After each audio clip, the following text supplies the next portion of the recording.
Hey guys, I'm dressed a little warmer than usual just because it is getting chilly around here, and I'm about to go play a little bit with a friend of mine, and I thought I would throw out some tips about movement.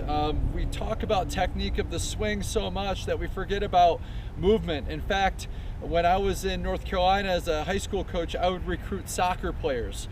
Mainly because it's not that hard to teach someone how to hit a ball, but it's very hard to get them to move. So here are some exercises to do to get you moving a little bit better. I'm going to start with my favorite strength exercise, and that would be with the bands.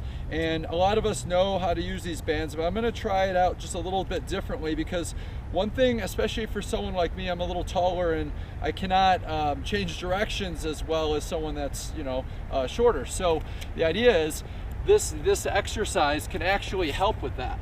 So the idea is you want to put, you can use your racket if you want, just have it in your hand, but the idea is I'm going to work on my strength of pushing off and changing directions with the band. So I'm really strengthening my hips, and when I do that, I can really feel the strength of the hips going through the ball and hit the ball pretty hard, okay?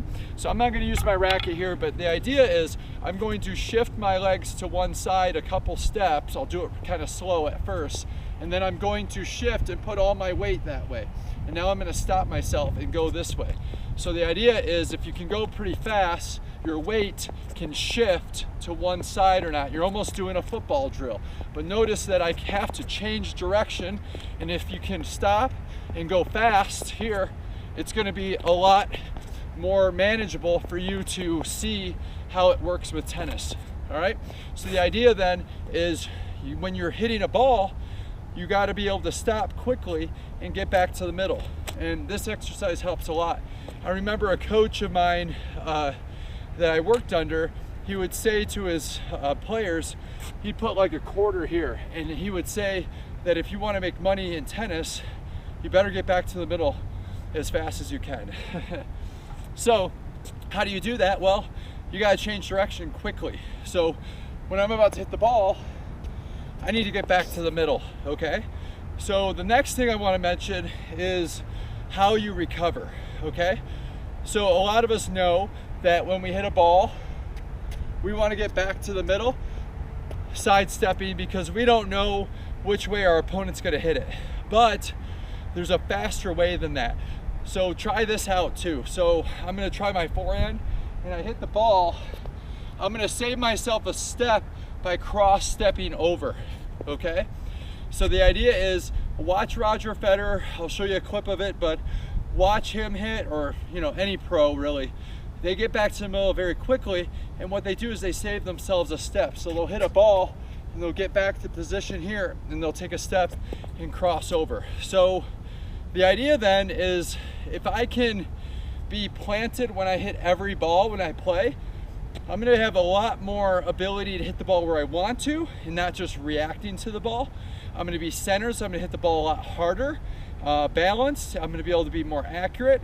But if I'm constantly, so if I'm hitting a ball and then I don't get back to the middle quickly and be able to stop and get to the next shot, and I'm constantly off balance, I'm going to have a hard time hitting the ball and hitting the ball well, and also being on the offensive side of the point.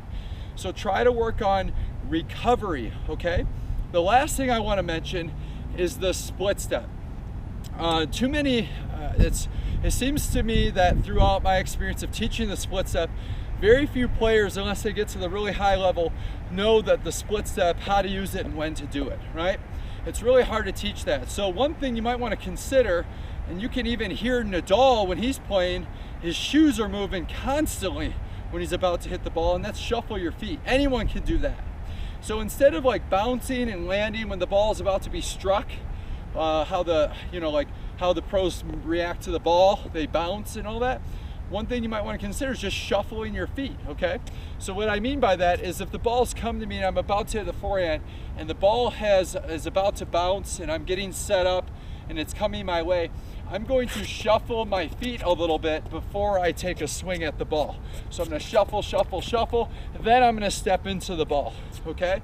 The idea though is that I want to keep moving my feet and set up. A lot of players set up too early and now they're planted and they're not light on their feet to make those subtle adjustments before you hit the ball. And also you're kind of flat-footed and we don't want to be like that. So the idea is the ball is coming, I'm going to shuffle, shuffle, shuffle, I'm going to hit. I'm here, I'm going to shuffle, shuffle, shuffle, and then hit. And that allows me to be really light on my feet.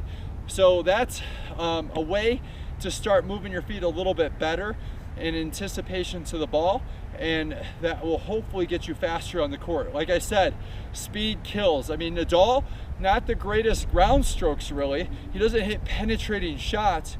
He's just so freaking quick, right? So he's able to get to every ball and he's able to make you hit another one and another one.